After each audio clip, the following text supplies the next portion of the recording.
ये कहानी बड़ी पुरानी है, ये वीरों वाली वाणी है। ये शीश धरा पर धरा नहीं, शीश कटा पर झुका नहीं। जी हाँ, मैं बात कर रही हूँ गुरु तेग बहादुर की। गुरु तेग बहादुर का जीवन हमें सच्चे धर्म और आत्मा की पवित्र शक्ति से परिचित करता है।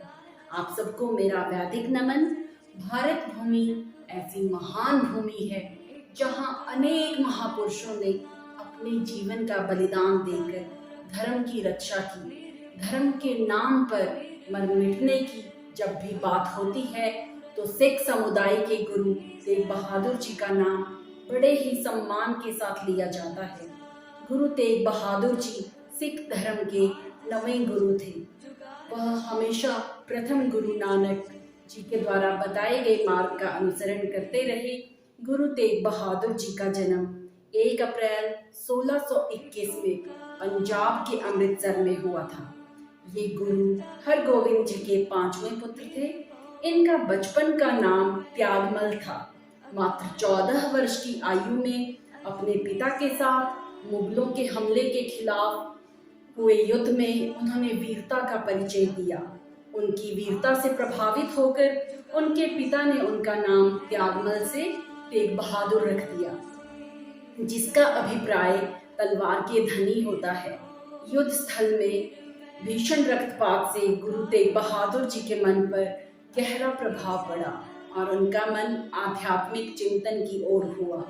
धैर्य, वैराग्य और त्याग की मूर्ति गुरु तेग बहादुर जी ने एकांत में लगातार 20 वर्ष तक बाबा बकाला नामक स्थान पर साधना की। गुरु तेग बहादुर जी ने अपने जीवन में बहुत सी धर्म यात्राएं की, रूढ़ियों, अंधविश्वासों की आलोचना कर नए आदर्श स्थापित किए। उन्होंने परोपकार के लिए कुएं खुदवाए, धर्मशालाएं बनवाई। एक ऐसा इंसान जो दूसरों के धर्म की रक्षा के लिए अपनी जान को कुर्बान कर दे, ऐसे थे गुरु तेग बहादुर। एक ऐसा इंसान जो धर्म के लिए किसी की जान ले ले, ऐसे थे मुगल शासक औरंगजेब। जी हाँ, मैं बात कर रही हूँ औरंगजेब की। औरंगजेब ने अपने शासनकाल में जब सबको इस्लाम धर्म अपनाने का आदेश दे दिया, तब उसके अत्याचारों से पीड़ित कश्मीर के पंडित गुरु तेग बहादुर के पास आए और उन्हें बताया कि किस तरह इस्लाम को स्वीकार करने के लिए अत्याचार किए जा रहे हैं, यातनाएं दी जा रही हैं। सभी ने उनसे अपने धर्म को बचाने की गुहार लगाई। तब गुरु तेग बहादुर जी ने पंडितों से कहा कि आप जाकर औरंगजेब से कह दें कि यदि गुरु तेग बहादुर ने इस्लाम धर्म अपना लिया तो उनके बाद हम सब खुशी से इस्लाम धर्म अपना लेंगे।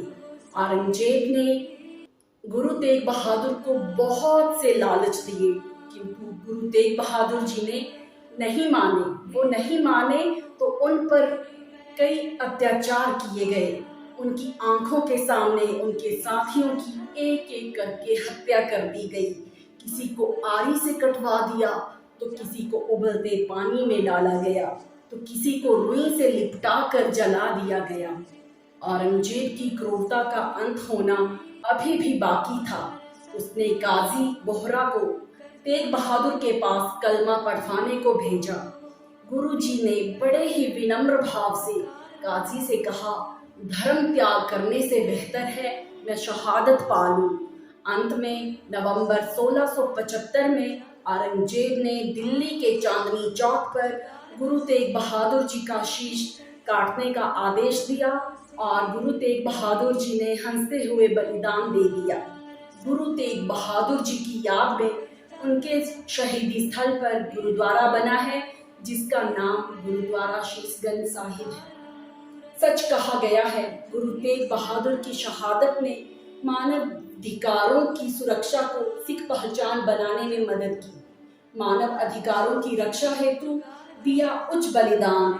ऐसे थे गुरु तेग बहादुर, बने सिखों की पहचान। इनके बलिदान ने शहंशाही हिंद के गरूर को तोड़ दिया। सिख धर्म के गुरु ने हिंद की चादर बनकर एक अधर्मी शासक को अपनी औकात से रूबरू करवाया था, उसे धर्म का पाठ पढ़ाया था। इनके इस अमर बलिदान को हिंदुस्तान कभी नहीं भूल पाएगा। वाहे गुरु दा खालसा, वाहे गुरु दी फतेह। जो बोले सो निहाल, सत श्री अकाल।